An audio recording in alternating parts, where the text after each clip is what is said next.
میں بہت حسین اور کم عمر لڑکی تھی، لیکن شادی کی رات میرا شوہر میرے قریب بھی نہ آیا۔ میرے ذہن میں بہت سوال اٹھنے لگے کہ میرا شوہر پتہ نہیں کسی اور سے پیار کرتا ہے، شاید، یا پھر نامرد ہے۔ ایک روحانی علم والے بابا جی کے پاس گئی تو اس نے ایک تعویذ دیا جو شوہر کو پانی میں پلانا تھا۔ جب میں نے شوہر کو وہ تعویذ پلایا تو شوہر نے اس رات جو میرا حال کیا، میری چیخیں نکل گئیں، کیونکہ میرے شوہر نے میرا نام سیمہ رانی رکھا گیا تھا، کیونکہ میں بہت زیادہ خوبصورت تھی۔ ابھی میری عمر کم تھی کہ میری امی نے شور ڈال دیا، اس کی شادی کروا دی جائے۔ میں تو اپنی شادی کا ذکر سن کر حیران رہ گئی کہ شادی، اور میری، وہ بھی اتنی جلدی۔ پر اس کے پیچھے بھی ایک کہانی تھی۔ جب میری امی کی شادی ہوئی وہ تقریباً 30 سال کی تھی، اور اب امی کا ماننا یہ تھا، لڑکی جتنی کم سن اور خوبصورت ہوتی ہے اتنی جلدی ہی شوہر کے دل میں جگہ بناتی ہے، کیونکہ جیسے جیسے لڑکیوں کی عمر بڑھتی ہے ان کے جسم پر چربی چڑھنے لگتی ہے، وہ نہ چاہتے ہوئے بھی موٹی ہو جاتی ہیں، کیونکہ لڑکی کی یا تو خوبصورتی دیکھی جاتی ہے یا پھر کمائی، یعنی کہ تنخواہ، اور پھر اس کے بعد سب کچھ مشکل ہو جاتا ہے۔ عورت کی شکل اچھی ہو تو وہ پورے سسرال میں بھی گھر بنا لیتی ہے۔ پتہ نہیں امی کی یہ سائنس درست تھی یا غلط، لیکن سب لوگ تو یہی کہتے تھے کہ تمہاری ماں ٹھیک کہتی ہے، اس لیے میری شادی بھی کم عمری میں ہوئی۔ مجھے شادی سے نہ تو کوئی مسئلہ تھا اور نہ ہی کوئی خوشی تھی۔ میری عمر 16 سال تھی، میرے اندر عقل بھی نہیں تھی، لیکن میں اپنی شادی سے خوش تھی، یہ سوچ کر کہ نئے کپڑے مل جائیں گے، چیزیں ملیں گی، میں دلہن بنوں گی۔ مجھے نہیں پتا تھا کہ شادی کے کیا مسائل ہوتے ہیں، پر میری شادی طے ہونے سے 6 مہینے پہلے مجھے میری ماں نے میری ایک پھوپھو کے گھر پر چھوڑ دیا کہ اس کو ساری ٹریننگ کروا دی جائے، سارے گھر سکھا دیے جائیں، کیونکہ میرے گھر میں صرف میں اور امی ہی تھی، لیکن ان کے گھر میں کافی ساری لڑکیاں رہتی تھی۔ امی کا کہنا تھا کہ لڑکیوں کے ساتھ رہو گی تو وہ تمہیں سب کچھ سکھا دیں گی، گھر کیسے بنانا ہے، اچھا کھانا کیسے بنانا ہے، تیار کیسے ہونا ہے، کس کے ساتھ کب کیا بات کرنی ہے، یعنی مجھ سے ایسی تیاری کروائی جا رہی تھی جیسے جنگ پر جانے سے پہلے فوجی کی ٹریننگ کروائی جاتی ہے۔ وہاں کے دن میرے بہت اچھے گزرے تھے۔ وہاں پر میری ہی عمر کی کافی ساری لڑکیاں تھیں، 2 سے 4 میری کزن بھی تھی، اور باقی محلے کی لڑکیاں بھی ادھر آ جاتی تھی۔ میری پھوپھو نے واقعی بہت اچھی باتیں بتائیں جن کا پہلے مجھے پتہ بھی نہیں تھا۔ میری شادی کروا دی گئی اور میں اپنے گھر میں آ گئی، دلہن بنی کمرے میں بیٹھی اپنے شوہر کا انتظار کر رہی تھی، لیکن جب شوہر کمرے میں آیا تو حیران رہ گئی۔ جو باتیں مجھے میری پھوپھو نے بتائی تھی ان میں سے کچھ بھی نہیں ہو رہا تھا۔ پھوپھو نے بتایا تھا کہ تم کو سلام کرے گا، تم سلام کا جواب دینا، اگر اس نے سلام نہیں کیا تو تم سلام کر لینا، لیکن میرے شوہر نے تو مجھے دیکھ کر ایک لفظ بھی نہیں بولا۔ جب میں نے سلام کیا تو اس نے جواب بھی نہیں دیا، اس نے مجھے منہ دکھائی کیا تحفہ بھی نہیں دیا، بلکہ مجھے تو ایسے محسوس کروایا جیسے میں کمرے میں بیٹھی ہی نہیں۔ مجھے میری پھوپھو کی باتیں یاد آنے لگیں جن کے مطابق ابھی تک کچھ بھی نہیں ہوا تھا، وہ مجھ سے دور دور ہی بھاگ رہے تھے۔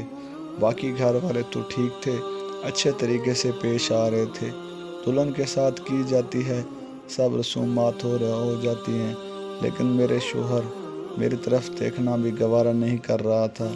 میں پریشان تھی کہ پتہ نہیں کیا بات ہے، میں اتنی زیادہ خوبصورت تھی، حسین تھی، کم عمر بھی تھی، اور میرے مقابلے میں میرے شوہر کی عمر بہت زیادہ تھی، یہاں تک کہ اس کا وزن بڑھا ہوا تھا اور میرے ساتھ کھڑا ہوا میرا بڑا بھائی لگتا تھا۔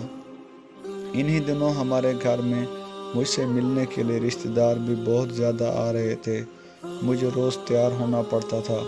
کبھی تو انسان کے شوہر کی نظر